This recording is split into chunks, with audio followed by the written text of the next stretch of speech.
It's 8 p.m. Crease. Let's get it. Mark and Will, yeah. Mark and Will, yeah. It's the Mark and Will Show. It's the Mark and Will Show. Monday through Friday, player. Watch it while you on the go. It's the Mark and Will Show. It's the Mark and Will Show. Catch them at 8 p.m. They gon' tell you what they know. It's the Mark and Will Show. It's the Mark and Will Show. Monday through Friday, player. Watch it while you on the go. It's the Mark and Will Show. It's the Mark and Will Show. Catch them at 8 p.m. They gon' tell you what they know.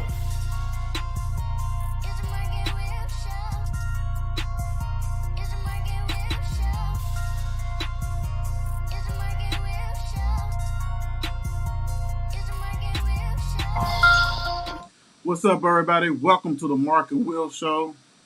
As you can see, you see the Will right there. I'm Will, one of the co-hosts of the show, and hopefully Mark will join us during the show. We got a special show tonight, big time. I'm excited. Anytime we get a chance to interview and get to learn new things and know about a program, it's very exciting. So, without a doubt, we're gonna go ahead and get that rolling. For the people who's joining to see who won our Players of the Week, sit back, relax. We got something for you. We're going to go ahead and do this interview. Then we're going to go ahead and name the Players of the Week. And I'm going to tell you, it's been some shocking stuff that happened today. And it's never happened on the Mark and Will Show before. So, wait till we get to that. So, if you don't know where to find us, hey, this is where you can find us at Mark and Will Show, period. Twitter, Facebook, TikTok, you don't stop. Instagram, Twitch is Mark and Will Gaming. And also on YouTube, we got Mark and Will Gaming. Our website, www.markandwillshow.com. That's going to get you ready to listen to the podcast, everything that we do pretty much. I'm getting it up to speed. So I'm almost there as far as get every show. But, we do a ton of shows. So everything's not on there. So bear with us. Also follow Mark and Will Show's Facebook group page. You know what? Hats off to everybody on there, because basically on that page is where we do our polls. Because if you take Twitter's only allows you to do 4 at a time. But Facebook lets you put everything on there, and hats off. The numbers was rocking and rolling this week. I mean, we had one poll that had close to 3,000 votes. The other one had like 2,900 votes. So, hey, you guys are rocking and rolling on that Facebook page. And, of course, our page itself is growing. Within 2 months, we have over 1,400 new members on that page. It got out of hand today that Facebook haven't even tallied it yet.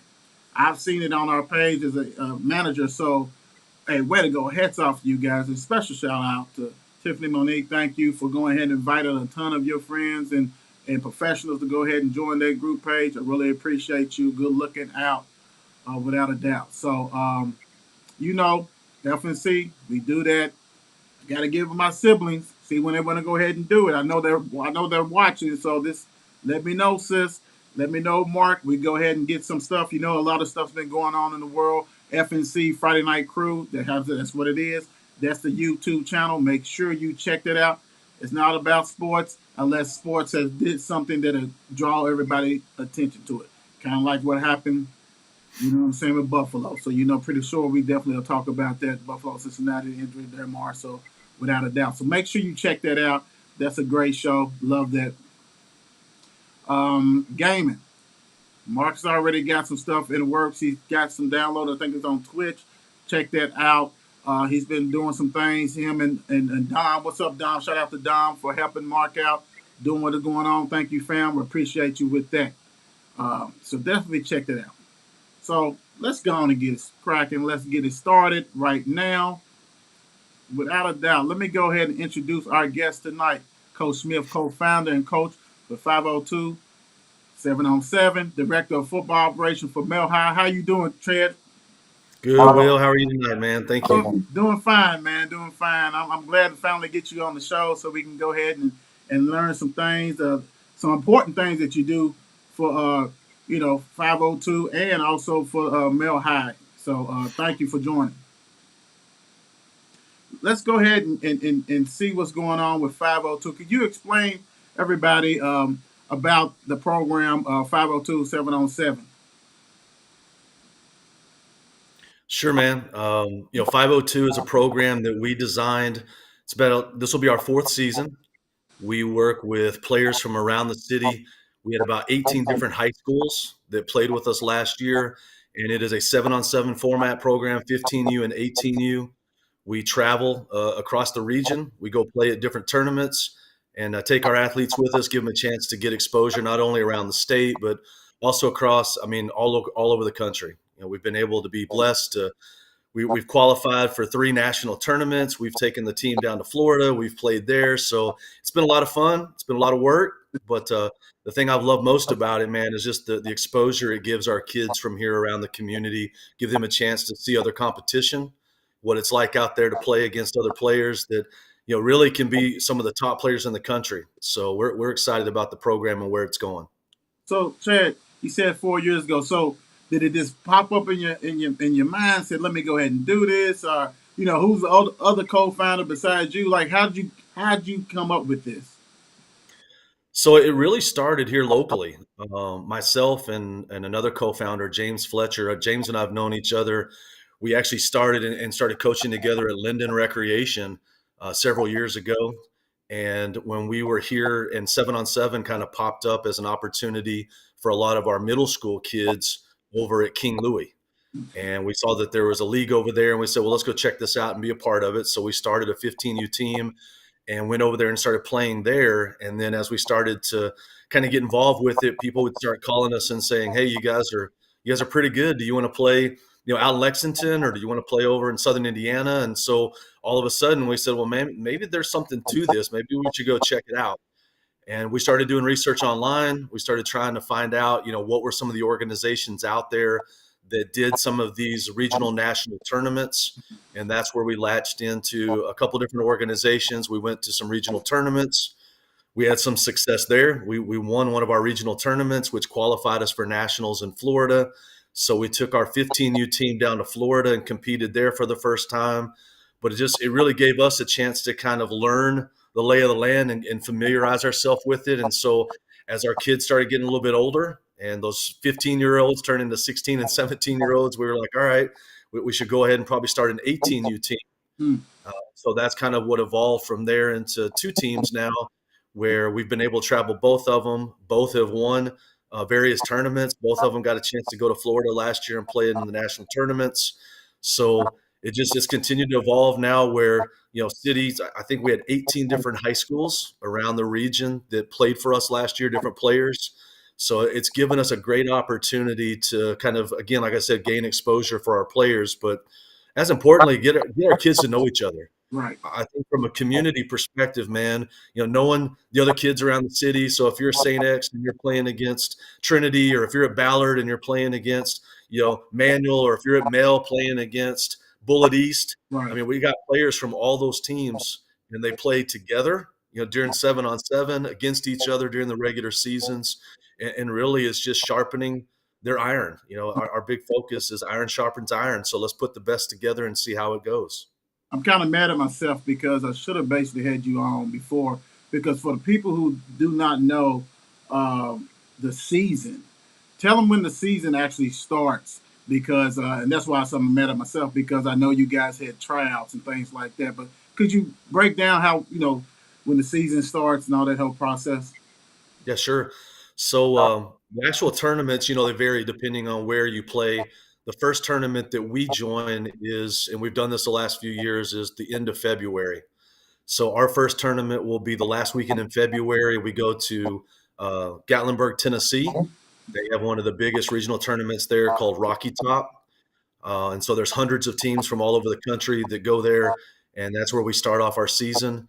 And then from there, we will go to Elizabethtown, actually more local, regional here, and play in a tournament there first weekend in March. So shout out to Go Hard Elite and to a lot of those guys, the founders there, for what they've done and what they've built. And so they've got a really great tournament that we join there. We'll have a week off. We'll go to Nashville, Tennessee after that. We'll go play in Nashville. And then we will also go to Dallas, Texas, Oh wow! Indianapolis, Oh, Indiana, and I go. Chicago, Illinois. I need to, I need to go to Dallas. Dang, Chad, I didn't know about that schedule, man. And Yeah, what's man. the last place y'all go at? I'm sorry. So we'll be in Dallas, Indianapolis, and then we wrap up the season in Chicago. So the season runs the end of February through the middle of May, and then we'll wrap up. And then that's typically where our players will start kind of shifting their focus into summer camps and getting ready to go visit college campuses. Through there, as you know, we're dealing with basketball, we're dealing with track, and a lot of our guys do both. So we have to kind of work around those programs because the last thing we want to do is upset our high schools. But we got to share them a little bit here and there. But for the most part, it's been a great experience. So, Chad, how and I know it's already you guys already got your teams and stuff like this, but for future kiddos who interested in joining 502, how's that process? Because I've seen some things on internet, invites and stuff. But how's that process? Can you explain that process to me? Absolutely. So the one thing that we've done, I think, a little bit different is that we don't hold open tryouts. Mm. So we've been really picky and lucky to be able to hand select the individuals. And if you want to call it recruiting, which is really what we do, we spend the year. A lot of the kids who play on our program have been kids we've been coaching since they were 5, 6 years old. We've watched them. They've been a part of our programs.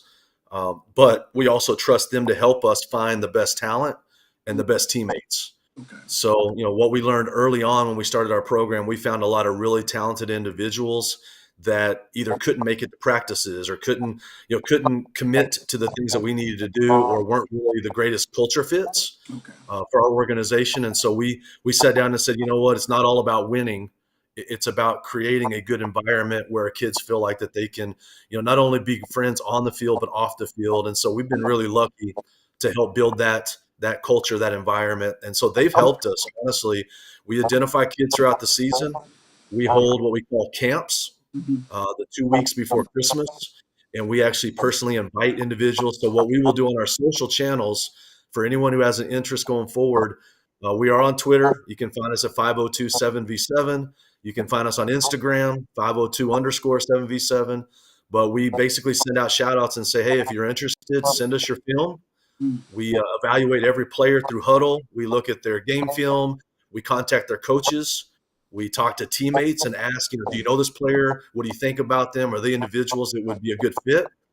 And then from there, we hand select because we do have roster limits of how many players we can have on our teams. And What is that? so, What is the roster limit? so for us, it's 24 players Okay. per team. So we have 24 15U players. We have 24 players on our 18U level. Each tournament that you participate in, or each each group that you go to may have a little bit different, but we stick with 24. That seems to be the right number for us. And so that's really the process we go through, man. We identify them, we work with them, and then we make sure that we set them up for success. We stay in contact with their coaches throughout the season. We film everything that we're doing, so we're constantly updating film on our social channels. We're sharing it out with coaches, recruiters. We have college coaches now that are starting to show up at our camps. Right. We had regional recruiters. We had coaches at our camps this year. We had some of the Midwest scouts actually come to our camps this year to interview some of our players and capture some information from them. So it's really helped escalate our program to be able to be really recognized and put on the map. Chad, that selection process, man, that right there is the real deal. Because, It's like you said, some people, like open invitation come like this, but for you guys to basically scout these players and lean on the basically the family, the players is already there for, hey, check this player out. I think he'll be a good fit, man. That's hey, man, that's great. And that's great work for you guys because that's work for you guys instead of saying absolutely. come on. But I love how you said like basically, it's the culture. Not everybody's gonna be a perfect fit for you. You know, Yeah. and I like that. And I didn't know, like you said, the different social media. You basically said, hey, if you want to join us, send us the tapes and things, fit huddle and things like that. So that's hey man, that's impressive. That's very impressive. So let me ask you this: like, so as you guys are getting ready for these tournaments, how's practice goes? Like, is it once a week, and things like that?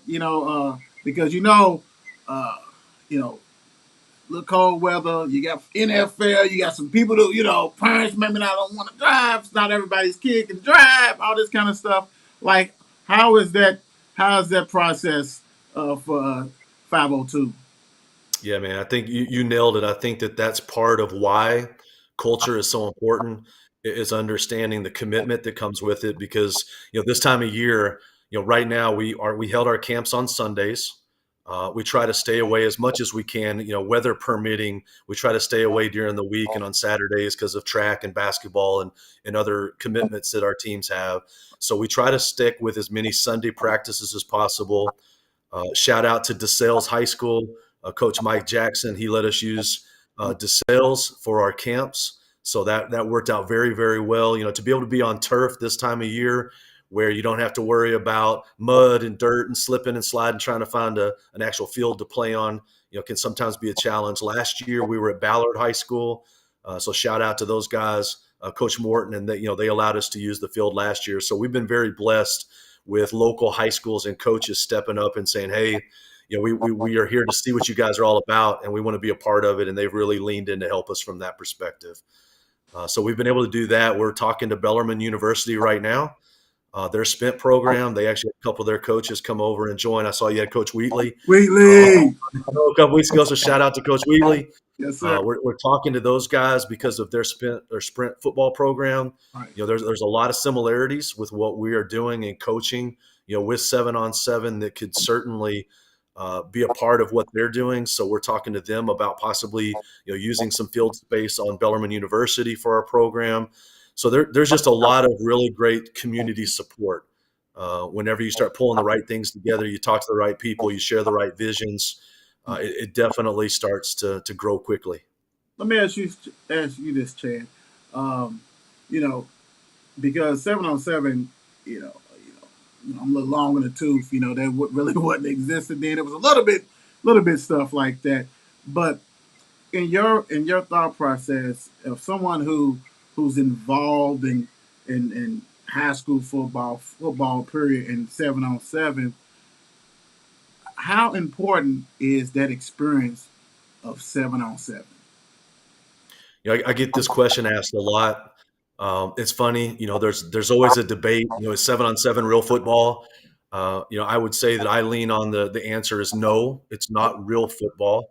But when you talk about the skill sets that are required, if you are a quarterback, defensive back, wide receiver, safety, outside linebacker, the skill sets that you can gain when done right, right? When you're coaching up, because I know the one gap that I saw, and this is really why we kind of got into this on the very beginning, is that most middle school players, when they're making the jump from middle school to high school, very few of them have truly been trained on how to run a cover 2 or a cover 1 or a cover 2 man coverage or cover 3, how to shift into a dime or a nickel package. Like, those are things that are not traditionally being coached at the middle school level. Right. So when you show up at a program like Mel High School and they're throwing out, lingo to you of where they need you to be and where they want you to go, if you don't know, you're going to be lost.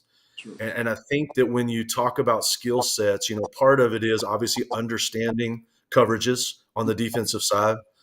Offensively, we really teach what you call aggressive hands, being able to get off the line of scrimmage. I think that's one thing that we don't coach enough at the middle school level. We play a lot of cover 2. We play a lot of, we might play man, but we don't really help our wide receivers or our defensive backs how to use their hands effectively, how to jam at the line of scrimmage. If you are getting jammed as a wide receiver, how do you get off and get into your route so that you don't, lose timing with your quarterback? So I think those are all things skill set wise that definitely are important to learn, that do carry over into the game of football. And the same thing I would say for quarterbacks in particular. I definitely lean towards quarterbacks because Why is that, I have Chad? I have a vested interest in my son Coulter and others. I've worked with a lot of quarterbacks here in the community, But from a quarterback situation, I mean, being able to pre-read a defense and understanding when you come up to the line of scrimmage, looking across and understanding, okay, what coverage are they in? From a progression standpoint, if I know my progressions on my offensive routes are, I'm going to run a post corner out. Mm-hmm. What are my progressions? And when I walk up and I see what coverage they're in, how am I going to have to make those adjustments? And all of that's got to be done pre-read, Right. pre-snap, right? And those are things that speed up at the high school level for sure, and at the next level from a college perspective.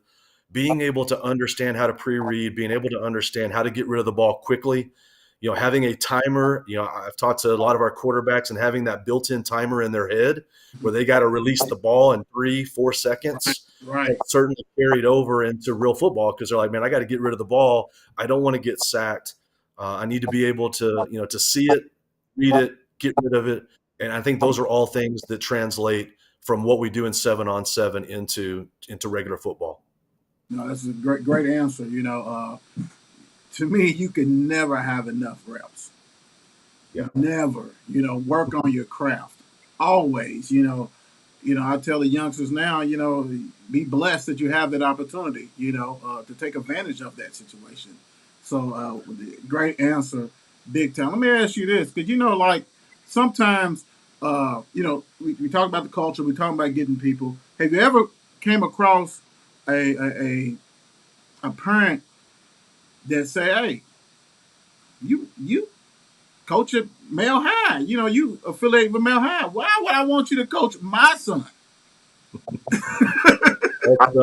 That's a very valid question. And it's definitely one that I think, we walk a fine line, right? And I'll say not only coaching, because I am at Mel and I've been so involved there, if there are other programs, I always am cautious about not overselling, the Mel program or the affiliation. Right. Same way in growing up with my son, being a player and being on the team and certainly being involved there. A lot of people have looked at it and said, well, if his son's a quarterback, he's a daddy coach, you're not going to get a chance to play, so you deal with some of those things. But I've always really tried to separate the two and show, I think that's more than anything, both the parents and anyone who's been around our program, I think can say that there's really never been a time that I have shown favoritism, certainly to any of the players that go to Mel versus not.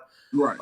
Definitely want to make sure that we develop all of our players. I think one of the greatest things about Friday nights is, even though I'm at Mel on that Friday night, when I get home and getting a chance to jump on high school, sports that night, or get on YouTube and see what's happening, to watch all of our players across the city that made an impact on their teams, and to feel like, that's a part of what we've done and what we've developed. And to me, that's what I look forward to. When a parent is texting me, I'm sitting on the Mel sideline, but I'm getting a text message from a parent at Ballard saying, "Hey, here's the score. Hey, here's how my boy's doing." That to me is where you've shown that you've done the right thing. That they still, they appreciate and I think respect the fact that we're at Mel. That Mel is obviously a very winning program. The things that we learn and we train and we coach there can be replicated and help our other players from other cities and other schools. The harder thing is having a conversation with Coach Wolf and those at Mel saying, why are you coaching up all these other kids to get them ready for next season? Yeah, I can imagine that's a tough one right there. But though, Chad, you know what? I love that. I love that, because that's what we do at Mark and Will Show. If anybody knows, Mark went to PRP, I went to Mel. I wear Mel all on me. I'm not gonna not do that. That's part of who I am. But also, we allow other people, other players, other schools to come on the show. We're about recognizing 502, the state of Kentucky, period. So I love that, and I understand the great answer with that, without a doubt. So tell us about some players, man, that people may not know about, because not everybody gets, it goes to the Males, the Manuals, the Trinity St. X, and, that kind of stuff like that. The Ballards, that had a great year. Tell us about some of the players on your roster that people may not know, but they will know. Yeah. I mean, you kind of talked a little bit about one of the players that I think had a really, really incredible this year. year this year that not a lot of people have may be aware of is a safety who's at Ballard, Montel Campbell. Mm. Montel is one of our players, and it's interesting. Montel, in middle school and even going into the early part of high school, was being looked at as an outside linebacker, someone who had some decent speed, got some size on him. But I really feel like it wasn't until he came and spent some time with us in 7-on-7 that we made an adjustment and moved him from linebacker to safety, Mm. and really started working with him in that position and getting him prepared to take that back to school. The next thing I knew, he was showing up as one of the premier safeties this year. Yeah. And I think that when you'll see it as a senior, he'll be a senior this year at Ballard.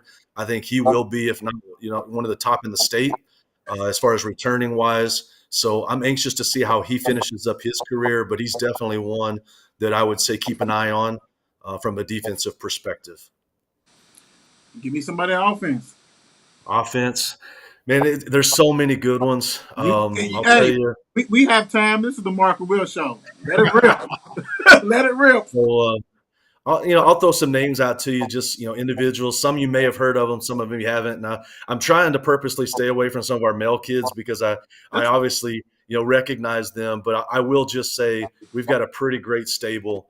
Antonio Harris is someone who has been with a part of my programs and working. I mean, I've known Antonio since he was 5 years old, and watching him develop throughout elementary, middle school. He's played with other programs before, but he's now, he's been working with us, and I'm excited, to see what he's going to do over the next couple of years. He's already got multiple offers. Max Gainey is another one that everyone's probably pretty familiar with. Max works out with us. Shemai Gates is another one that's been playing with us that I think is going to have a stellar year this year. But as you move away from male, I do think that we've got some great players. I'll mention one from St. X. Manny, I think Manny Gray is one who is a running back / kick return, punt returner. I mean, he's an incredible athlete. He was a sophomore this year. I think you're going to see a lot of success with him in the upcoming years. At Trinity, Jeremiah Lynn is a name that if you haven't heard, I mean, he is a wide receiver and the guy can straight out ball. I mean, he was a sophomore this year, played at the varsity level. Definitely someone that I think is going to continue to make waves. If you move away, I say from the big three, and you start looking at some of the other programs. I mean, we've got some really good kids that are up and comers from DeSales High School. I think there's a couple names that you may or may not be familiar with. A kid named Devon Martin. Devon definitely, or Vaughn, plays basketball at DeSales, has really been a great athlete there from a basketball perspective. And is definitely going to be one this coming year as a junior, and then finishing up his senior year. I think you'll see a lot of good things there at the 3A level with him. And then you've got, I mean, literally kids from Manual, KCD. I mean, just the list goes on, man. And we're just excited about getting some of these kids out there and getting a chance to show what they can do. Again, not only on the local level, but going out nationally and playing on some of these bigger scales. I mean, we had a chance last year to go down to Atlanta, Georgia. And I got to share the story because it's probably the best one. But, last year we took our teams down there, and when we showed up, you go to Atlanta and you go play in Georgia, and you're playing those boys from Georgia, Alabama, Tennessee. It's a different style of football. And when we got there, everybody was laughing at us, and they were like, "Oh, they're from the basketball state. These guys don't know anything about football." And we went down there, man, and we ran the table. We won every game. We went undefeated. We won the championship. Wow. We ended up qualifying and finishing up in their national division. We ended up number 1 in the country as a 7-on-7 program. So that was one that I was really, really proud of our kids, of going down and playing in a hostile area in a group of individuals that, again, quality talent. There were 3, 4, 5 stars down there, and we went down and literally went undefeated. So it was pretty special. That is great. So, you know what? It's funny because we've had Antonio on the show. I love the pureness of him explaining the play. Max Gainey, one of the favorites, loves some Max Gainey and all this kind of stuff. Got to get Shema on there. Got to get this one guy on there. You might be familiar. Can you describe this guy for me, Coulter? We're gonna get Coulter. Can you describe your son's game for us, Coulter Smith? Oh man, I'll start by I'll give you my coach's perspective, and then I'll give you my dad's perspective. Coach Chad, I probably spend more time writing Coulter, and the one thing that a lot of people see if you follow me on social, or if you follow him, you get to see the highlights, you get to see a lot of the things that we're letting you see as the things that he's done really really well, or he's excelled in, or developed over the years. The one thing that most people don't see are the sessions that he and I go through in regards to watching video, highlighting things that he didn't do as well as he could, and how do we improve those? How do we, work on footwork, whether it's the field down the street or 7-on-7 or in the weight room. I've really tried to make sure that we surround him with as many resources and voices that I feel can help him improve. Early on, it was about getting as many people around him as possible. Now it's about being more selective and making sure that the people who are vested in him, want to see the right things. It's not just about exposure now, or it's not, hey, Colton's starting to do some good things, we want to jump on the bandwagon. So we have some guys, and I've been very lucky from that perspective. I think the one thing that he's really developed over the last 2-3 years in particular, and I do want to give my hats off to Coach Wolf, the ability to really watch film, understand, as things speed up at the high school level, and as you get into varsity and you start watching, I keep talking about pre-reads and understanding progressions and being able to really make better decisions or quicker decisions of where to get the ball, where to place it.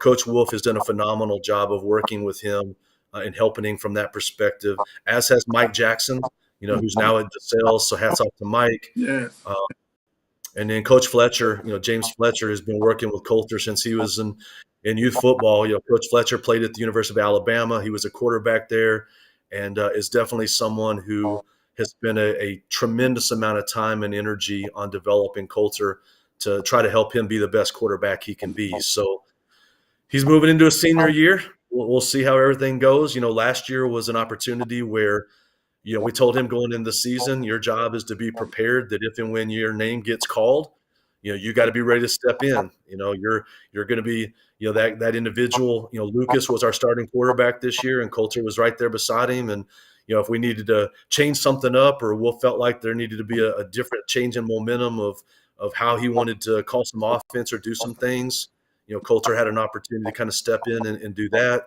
And then I think the manual game. I'll shift my hat to a dad. Go ahead. But, Go ahead. Please do.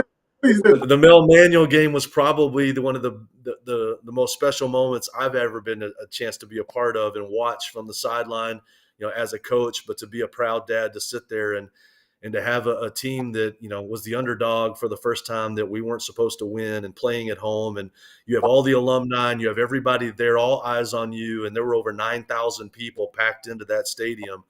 To see him come in and get a chance to be able to play and score a couple of touchdowns to Max, and watch the whole team just rally together. We had a lot of injuries. Everybody was finally back, and Lucas started out the game, and he was still limping from an injury from the previous week, and they made the shift and said, Coulter, go. And I was just proud to see him rise to the occasion, be ready for that moment. And my hope is that he learned a lot this season and thinks he can carry over and be ready, because he's got some big shoes to fill this year at Mel. So we'll see how it goes. Hats off to you. Hats off to Coulter, because in the microwave society where people expect gratification like right now, on this show, I talk about it always on this show, being a former male player who was able to start when I was a junior, second string as a sophomore. I believe that, not everybody can start right away. And if you don't start right away, it does not mean that you're not a good player. Doesn't mean that you cannot be successful. And this was in the 90s. A lot of things have changed. But I love to see his work ethic. I had a nephew. I got two nephews. One who's still on the team. I had one who was on the team who didn't get to shine through his senior year. And that was one of my things I used to tell him. You got to work hard. No one's there. You can tell your mother, your father, this was going on, but as a former player, I see things myself. I know things myself. You can go ahead and keep on working hard to get where you need to be. He's at University of Charleston, got a scholarship off of 1 year, so things can happen. And I'm really hats off to you guys because and all the other ones out there because you've seen it. You see how kids go to hop around to different schools and things like that because hey, I'm not playing. And thing about it is, Coulter is a very special player. And I really believe, like I said, we're going to get him on the show, but I really believe that he's going to have a special year. And I think a lot of that comes from, you know, you sit back, you observe, you get in, you put your work in, he continues to work. So hats off to your family for that. I just wanted to say that to you. I appreciate that, Will. No I do, and problem. I agree with you, man. I think that there's so much that can be learned, you know, uh, obviously from a development perspective, right? And this is life, and this is the thing that I keep telling, not just culture, but every one of the players. When you think about life, you think about challenges, you think about obstacles. Life's not going to always go your way. There are going to be times that you're going to think you're ready for something. You're ready from that promotion at work, or someone comes in and they say, "Nope, you're not ready yet." And you can handle it one of two ways. You can either throw a fit and take your toys and go somewhere else, or you can step up and say, this is me. I'm going to get better. I'm going to learn from the experience. I'm going to take the opportunity to grow. And I think that those are things that are good life lessons that I think will help them not only here at Male or wherever high school they're at, but hopefully it'll also carry in their life down the road. That's true. Before we get off of 502, who are some of the other coaches on there? I know you said Coach Fletcher, but who else is your support team and Yeah, coaching? man. So Corey Mattingly, for those who may or may not know, Corey, he's hats off to Corey. He's done a phenomenal job. He works with our offense, calls our plays, works with our quarterbacks. We've got Taylor Beach. Taylor played at Cal and then ended up playing at Murray State. So he works from a defensive perspective with our 18U team. We've got Lionel Gates has been a big part of our program over the years. He comes and he helps out and works with a lot of our wide receivers, running backs, offensively. Doug Beaumont, for those who may or may not know, Doug was Mr. Kentucky, but also played at Mel, went on to U Better, of L. you better. So Doug, shout out to Doug. He comes out. He's working with our wide receivers. He's helped us for a couple seasons, which has been great. And then we've got a new coach, Coach Josh, who's going to be working with our 15U. He was the defensive coordinator at JCTMS this year. So he's been, working with some of our younger players, developing them and getting them ready so that we can help them make the transition into high school. And so we've got a good staff, man. I've been really happy. Again, just like we handpicked some of our players, we've been very picky about the coaches we bring into the system. And we've had a lot of people ask, are you guys going to do a 6U, 7U, 8U, 12U? And the answer to that right now is no.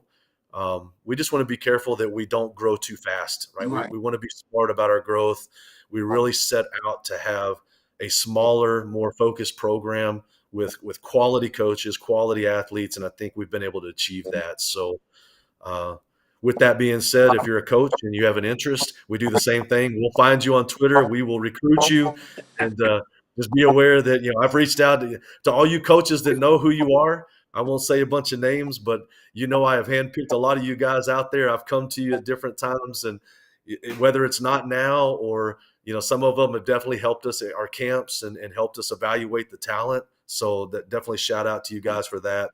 But yeah, man, we appreciate everybody, and the community's been great. I mean, the community, the high school programs, the coaches, allowing their players to come and be a part of what we're doing. We send a shout out at the end of our season. We want to make sure that they're healthy. When we give them back. Two, we want to make sure that they hopefully were better athletes because of the training and development things that we did. But three, and the most important, we hope they're better young men. Right. And I think that's the staple of what we've tried to accomplish.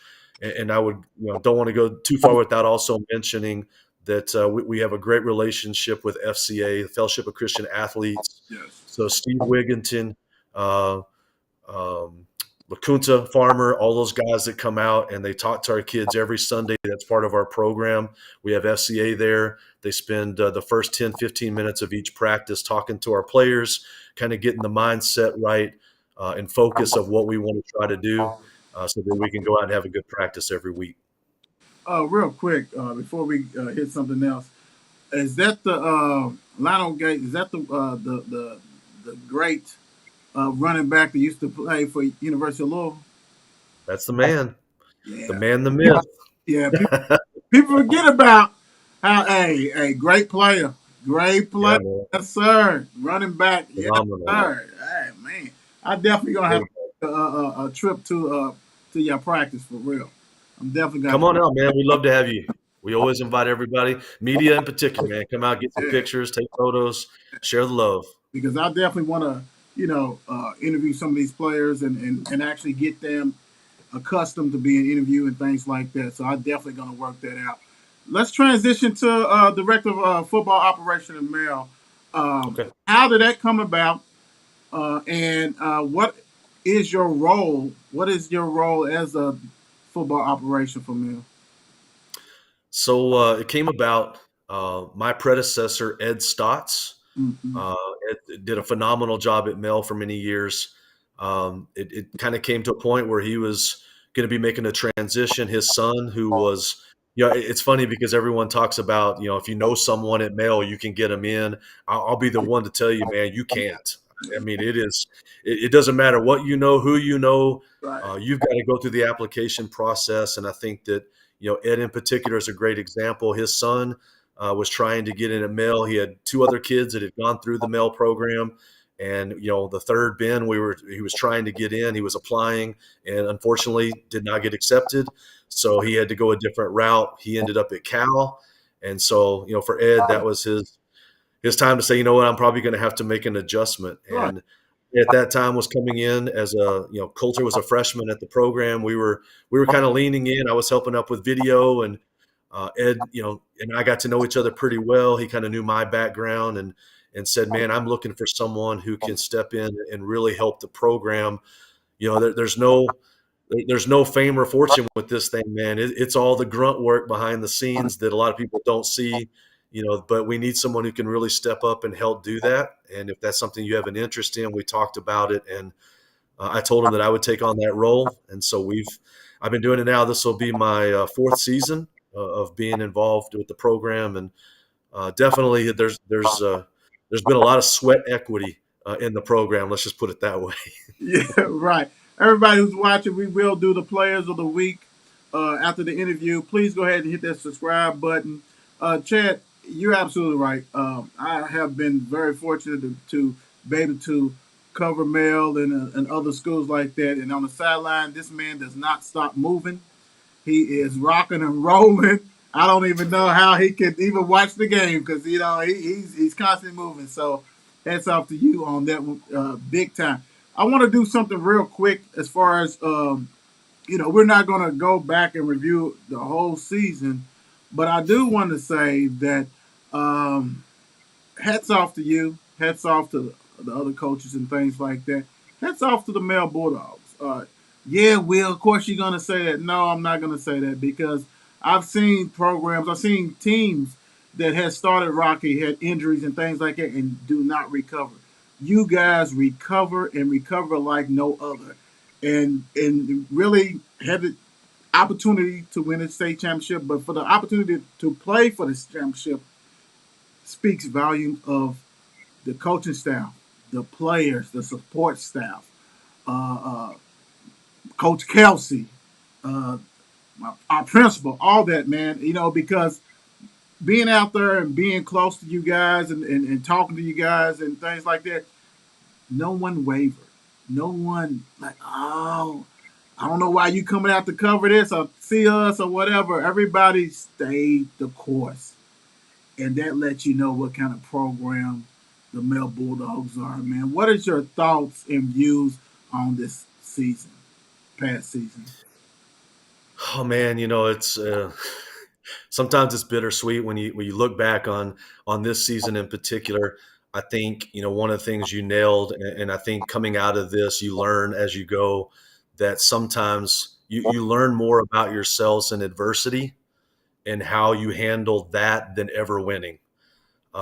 I've seen programs, that, and I'll say this last year, if you looked at our program, 2 seasons ago, we went undefeated. We won every game. We were by far, from a measurable perspective, probably the best team in the state. Going into the state championship, everybody, was touting that, Mel's going to win this. There's no way St. X is going to win it. And unfortunately, we didn't execute. They did. They ended up winning it. I think this year was one of those where, because we didn't win early, we had to really dig deep and figure out who we are. And I think that was a combination of a couple things. One, you mentioned, we had some injuries.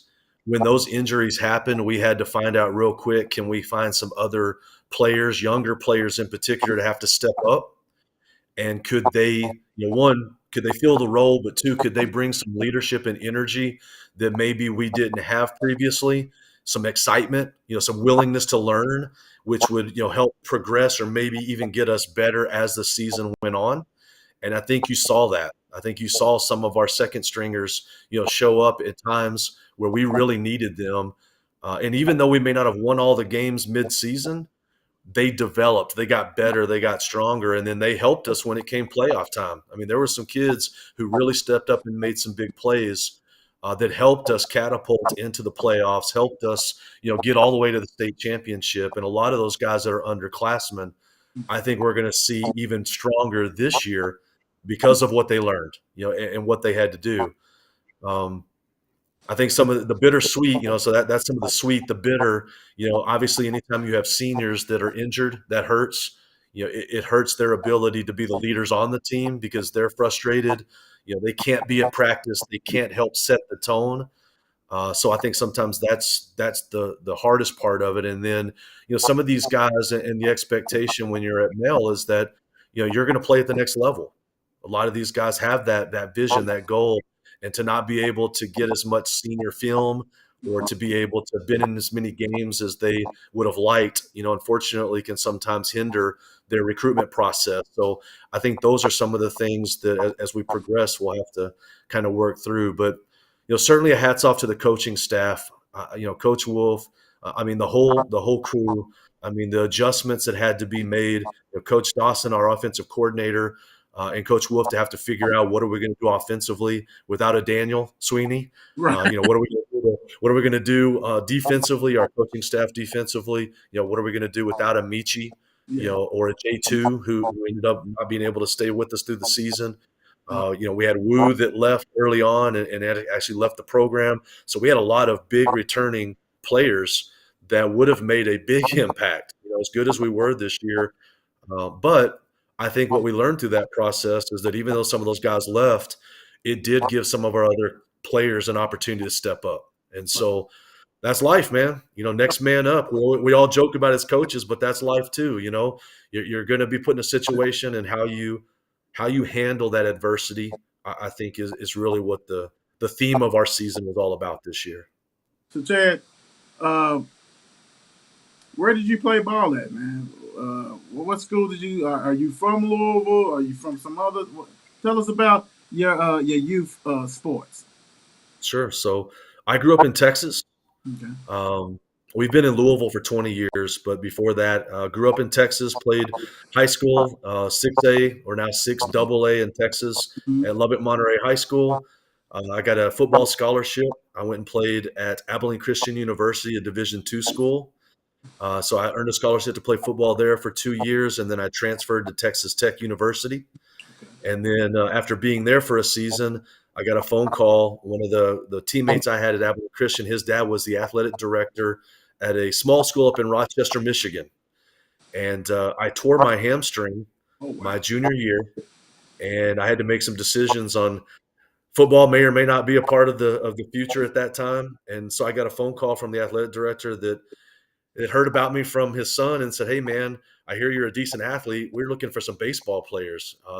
And we heard you played baseball in high school. Would you want to come and try out?" And I said, "Sure." So I flew to Michigan, and my parents had moved to Ohio. And so it was closer to home. And so I actually transferred up to Rochester, Michigan. I finished my college there at Rochester College. So I got a chance to play both college football and college baseball. Wow. And then when I graduated, I went back to Texas and stayed there. Met my wife now, who's now my wife. And then we moved to Louisville about 21 years ago. And since we've been here, just got and fell in love with the community. Really love Louisville, all the people that we've been able to be around. And we got involved as the boys, got into sports and started playing baseball and t-ball and coach pitch. Then we started getting into football, and next thing I know, I'm being dragged into coaching, Mighty Mike football to Pee Wee football to junior football to now we want you to be the president of Linden Lightning. So I was the president there at Linden Recreation for a couple of years. And then I got pulled to Barrett, and I coached at Barrett Middle School for a couple of years. And then I made my way to Male and been there, for the last 4 seasons. Coach, So, Coach, let me ask you this real quick. Football, what position was you playing? so in high school, I was an outside linebacker Okay. and fullback. Back when we still had fullbacks in the offensive sense. Thanks, yes. And so when I went to college, Wait a minute, I actually hold on, Coach, hold on real quick. yeah. Was you watching Moose? Was you watching the Moose down there? Dude, the Moose was the man. Allstott, Big Allstott was the man. Those are the guys you kind of watched, and it was all about getting out there making blocks. I mean, I was kind of a unique individual. I love to hit. Yes. I mean, from a linebacker position, man, I was all about wanting to hit any way I could. So on both sides of the ball, I didn't have a problem with contact. So that was definitely something that I was able to feel the need for. Right. Baseball. What position was you playing baseball in high school? I played so in high school I was a catcher. Okay. And then college I moved to third base. So I played catcher and third base. They put me in the hot box. Oh, weak. Again, dumb enough to sit there and take a hot shot. And I'll tell you, man, one of the craziest things that happened when I moved to Michigan, because I never thought in a million years I would move north. But when I moved to Michigan, I still remember one of the first games we played in. It was snowing so hard that I couldn't see the ball when it came off the bat. You couldn't tell whether the ball was coming at you or if it was a snowflake that was coming from the top. It was that thick, and that's the kind of stuff we were playing in, because in Michigan, outdoor, man, it was still snowing March, April into May. We would go to spring training. They would take us down to Nashville. We did spring training down at David Lipscomb University. Wow. Would open their baseball fields for us, and we would come down and do spring training there before we'd head back up to Michigan. But yeah, man, that was one of the scariest things, is sitting there waiting for that ball and fearful that it's a snowflake. Tell you what, for the people who do not know, who has not played baseball, I used to play baseball. Granted, video games are different, but you can go ahead and play a video game and smack that ball, and it's come to third base with the quickness. So very quick. Yes. Off the barrel of that bat, man. When you're a right-handed hitter and you're coming across, and that sucker, it comes off that bat, and those aluminum bats, man, it definitely comes quick. Yes. Hey. All right, Chad. I want to say thank you for joining us, but I want to give you the opportunity to thank everybody who's played an important role in your life. Yeah, man, for sure. Well, I mean, I couldn't do anything without my wife. I mean, my beautiful wife, Melissa, has been someone that's been there every step of the way for me and allows me to follow this passion that I have. That's a fire that it just won't burn out from a football and sports perspective. You've mentioned my kids. I mean, we talk a lot about culture, but I also have a twin son, Dalton, who also goes to Mel, who's involved with the music program, and he's definitely been there and been supportive. I think he spends as much time up at Mel behind the scenes doing laundry and pulling out uniforms and making sure that the team is doing everything it needs to do, serving up meals. So those guys definitely, my family is number one priority. I want to say thanks to the Mel coaching staff. You've named a lot of them off, but Coach Wolf, Coach Kelsey as an athletic director. I will say this: he is by far the number one athletic director in the state. I mean, the way that he supports this program, and it's not just the football team. I mean, the things he does for our basketball program, softball program, baseball program. A lot of people don't know, but last year our softball coach ended up leaving the program, and Coach Kelsey and our basketball coach stepped up and said, "We're going to coach the softball team this year." and had a great season, right? So, you just don't see those kind of things. So we're definitely blessed. I'll say thank you to our mama dogs.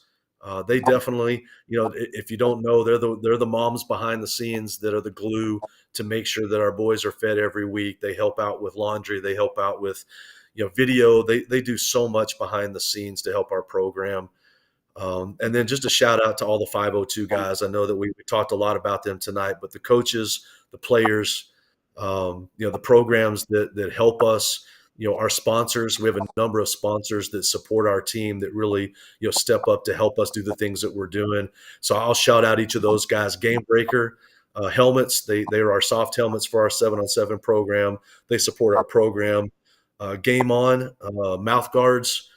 Great company. They do a lot to support our program and help us. Chad, competitive gear, competition ready.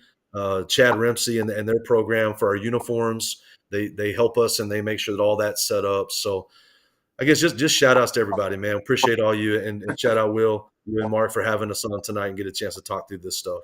Hey man, you're always welcome back, man. But definitely next time you get you on here, we'll definitely do it before you guys start the season, like towards the end of the football season, so we can go ahead and get Yeah. that. Like I said, that's my fault on that one. Definitely enjoy the conversations that we have. You know what I'm saying? Period. And definitely 502. I'm definitely gonna come out there and check you guys out. And man, hats off to you. I was gonna name this multitasking. You know what I'm saying? Because you do so much, but I wanted to do the 502 your way type stuff like that, man. And continue to give these kiddos the opportunity to shine and get that exposure, also get that experience. And man, hey man, Mel's blessed to have you. 502 is blessed that you have helped create that, man. And I wish you nothing but the best, Chad. Appreciate that, my man. I'll see you on the sideline soon. Hey, actually, you're gonna see me at the practice. I'm a DM you, okay? Hit me up, man. Love to have you. Thank you, brother. All right, you too, bud. Without a doubt, man. That's what it's about.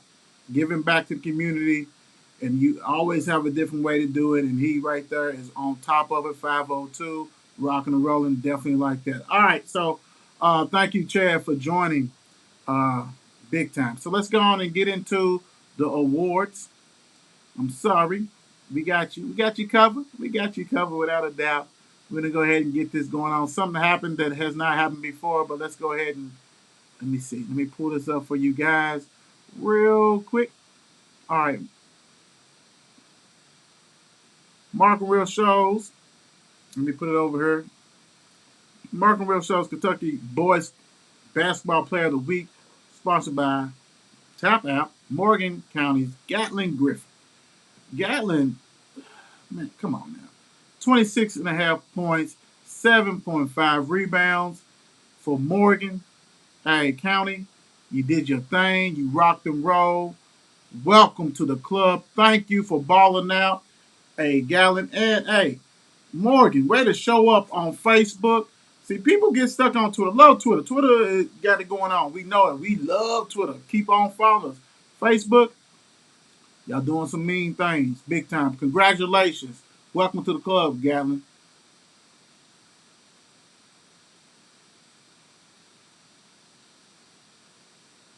Mark and Will shows Kentucky Girls Basketball Player of the Week, sponsored by Jizzy with Jizzy.com. It's Christian County and Asia Bagwell. She averaged 21.6 points, 2.6 rebounds. You know the thing about this? Ninth grader. We've had so many youngsters, eighth graders, ninth graders, that have won this award because they've been balling. Miss Bagwell's doing her thing. Continue to do your thing for Christian County. Hats off to you. Welcome to the club. Straight baller. Ninth grader, y'all. I mean, I love it. I love it. These awards ain't just for seniors, not for juniors, for anybody. Continue to vote like y'all do. Congratulations.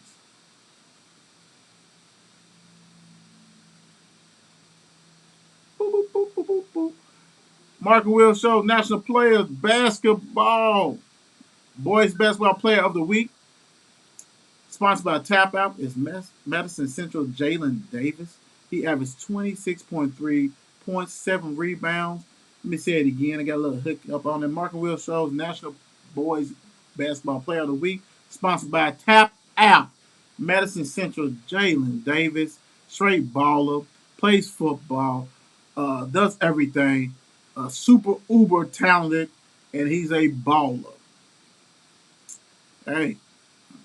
Might as well get him for both, football and basketball. When you're putting up 26.3 and 7 rebounds, welcome to the club. Make sure you check your DM. Mark and Will going to take care of you with a special gift for Tap Out. All right, now this right here is something that never happened before. It happens now. Mark and Will Show National Girls Co-Basketball Player of the Week, sponsored by Tap Out, Essential Jayla Douglas. She averaged 25 points. She got 25 points, 13 rebounds in the game. Did her thing. Welcome to the club. Cole Basketball Player of the Week, sponsored by Tap Out, Essential, Miss Douglas. Congratulations. Straight baller. Had the honor to watch Central play before. And got another one. I have pencil. I have January 20th. Once y'all come join me, Central versus Manual. Definitely be there. And congratulations, Miss Douglas.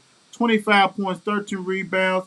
You are Mark and Will's National Girls Co-Basketball Player of the Week. Keep on doing your thing.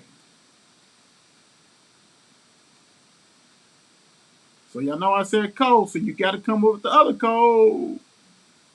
Should be familiar with this basketball star. Mark and Will Show's National Girls Co-Basketball Player of the Week, sponsored by Tap Out, Rowan County, Haven, Ford. I know you're familiar. She was on the show, done an interview. She actually got nominated for McDonald's All-American. She averaged 24.6 points, 13 rebounds, and I know she had a boatload of assists. It's just Kentucky High School Association did not put them on there, but congratulations, Haven, for it. And we got to get you back on the show, so make sure you DM me, DM us to see what's going on so we can get you back on the show. You are a straight baller, unbelievable player, so congratulations. Check your DM. I know you don't need it, but we got a special Tap Out gift for you too. My work is done. Done. Make sure you subscribe to this show. We bring nothing but the best. We give nothing but the best. We honor nothing but the best. So please join us without a doubt. God bless. Hey, y'all. We holler at you tomorrow. I got a special people that we interviewing tomorrow about a showcase. Also, we're going to talk about NFL playoffs. God bless. Peace. It's 8 p.m. Crease. Let's get it. Mark and Will, yeah. Mark and Will, yeah. It's the Mark and Will Show. It's the Mark and Will Show. Monday through Friday, player. Watch it while you on the go. It's the Mark and Will Show. It's the Mark and Will Show. Catch them at 8 p.m. They gon' tell you what they know. It's the Mark and Will Show. It's the Mark and Will Show. Monday through Friday, player. Watch it while you on the go. It's the Mark and Will Show. It's the Mark and Will Show. Catch them at 8 p.m. They gon' tell you what they know.